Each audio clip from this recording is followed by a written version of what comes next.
Hello. Okay. I'm going live quickly before I get my daughter. I wanted to make this live video. I will do a follow-up to this one to expand out more of what I'm saying. But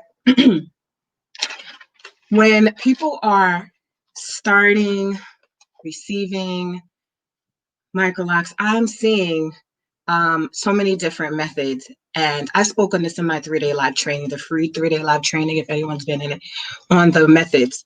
And there is a preferred method when you are starting Microlocs. When you're starting locks this small, there's a preferred method. There are some, I'm seeing some that are started with 2-strand twist. I see some that are started with braids, evening main and locks. And I've shared my opinions on that, but I want to reiterate that there are some differences, and they're not just all visual. So the 3 major areas that you're going to find differences in when you start locks in any of those methods. So braids, twist, and then the interwoven lock method or the interlock method. The first area that you're going to notice is in the lock tension. The lock tension will be different. I don't really recommend you starting locks this small with something that has tension that is not tight, because what's going to happen is they're not going to be strong enough to withstand certain things. So people are going to notice a little bit more weak areas, a little bit more fluffing out of the lock, a little bit more inconsistency, a little bit more breakage. So you want to make sure that that tension is done well. Some people start locks in another method and then they go in and they can be tightened up and they can be strengthened. And that is highly recommended. There, people are starting with braids, which is a little bit stronger. And so I'm all over the place. So that's the second area that is going to differ, the strength of the lock. And then the third area is how they expand and how they swell. So when locks are started in an interwoven lock pattern, interlock pattern, which is what I recommend, it's designed for the lock to swell and expand around the pattern. And it's designed to create a cylindrical lock and a consistent lock when done well, when done with good tension, when done consistently. So I say this because I do a lot of consultations. I've been doing this for 12 years, creating an alternative to what was on the market that encompasses different tools and that has a more universal application. Excuse me. So I've done these methods and these things I'm talking about span all locks. It's not limited or restricted to tools or specific branding, but I do notice differences. I notice differences in long-term longevity and resilience and visibly if they're not done to ensure that they're strong. So it is a way that people can start, but it's not the way that I would necessarily prefer. I don't, like I've mentioned before, I don't start locks in my business with anything other than the interwoven lock pattern, the interlock pattern. Do you agree? Main and locks, the tension needs to be very tight. It makes the lock look better. Absolutely. And sometimes people don't know. So I always talk about operating in integrity and people making sure they get all the information before they get a service. Because what we don't want is for people to think that they're going to get or their hair is going to respond and behave and mature a certain way, and they're realizing that it's not. And we just have to be honest, like I'm starting your locks this way, or being really certain that we know how our locks are started so that we can guarantee the consistency and the results. There are best practices like there are in any field. I'm a social worker as well. There's certain things that work better amongst the general population, but it's not everyone. Some things can differ, some things can work well. But I wanted to do that in this video just to clear up that because I'm seeing I'm getting consultations, and so now people are coming in to they started one way and they want me to kind of rehab and make sure their locks on the right track, which is great. And when you are starting in a certain way and then you are retightening it, let's say interlocking, which a lot of people do, you can see inconsistencies. You got to make sure that everything is as consistent as possible. Um, there's a comment I had to make about that. What you will notice visually sometimes when locks are not, when they're started, with like 2-strand twists, is that sometimes, or with some other type of method that with attention varies, sometimes the locks look spongier, fluffier, just a little, it's a little different. They're not as tight. What's your opinion on moisturizing shampoo versus clarifying shampoo on baby microlocks? I always say clarifying shampoo, wash, because shampoo, the concept of a lot of things have to change a little bit when it comes to locks, especially when they're young.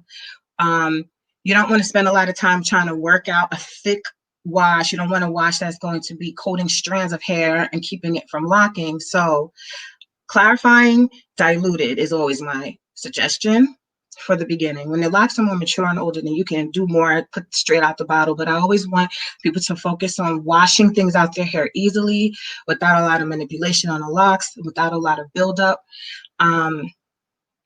So hopefully I answered that question for you. And so I'm going to do a follow-up to this because I want to spend a little more time going over some information that I think is helpful for people. I'm kind of flashing back to my YouTube days way back when it was controversial videos, but there's just certain information I think is fair for people to know. That'll help them make if they're making a decision, or if they're wondering how they can rehab, repair, or refine their own locks.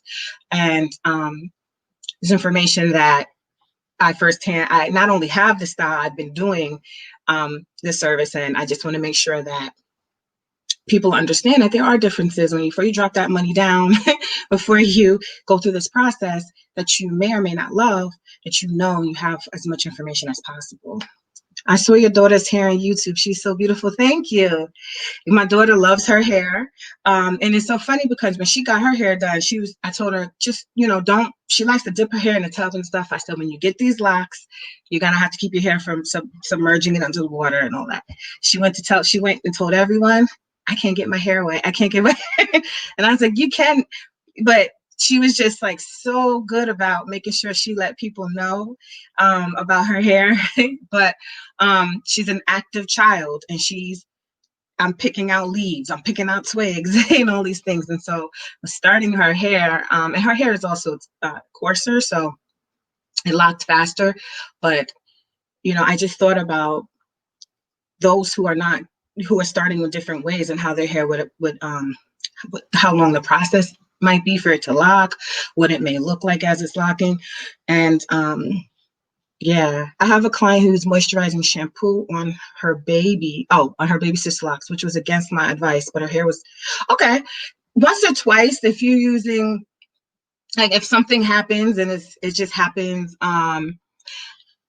it's not the end of the world. It's consistent long-term use of products and methods and maintenance routines that are counterproductive to your long-term goal. It's the consistent use of it.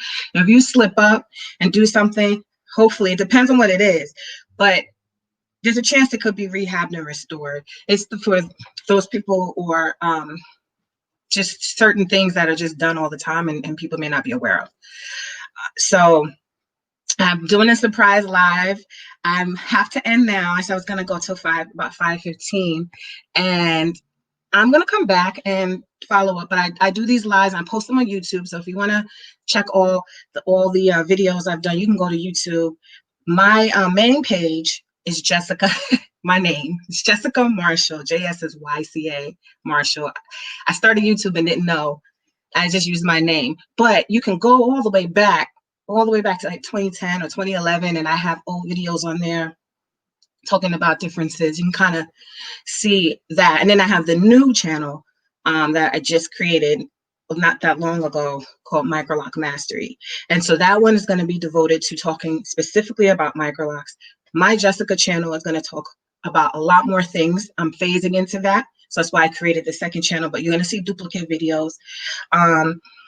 But a lot of information that I feel is helpful for people to know based on what I'm seeing. Hundreds of women service directly, and why I create these methods and solutions to address these things. They're I'm trying to remove emotion, but I really, two-strand twist really need to be maintained very well if you're going to choose that option for Microlocs.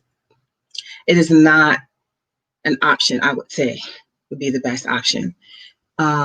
Just like you wouldn't palm roll your locks this small only, and or start them a palm roll. If you did, you're basically going to have to go over each lock and make sure each lock is locking tightly, and it just you should just start it with a method that's already tight and already strong and already consistent. Thank you so much, Man and Locks. You're welcome. And thank you, guys. I tend to keep saying bye and then I keep talking, so I am going to end. Bye, Instagram, and bye, you guys.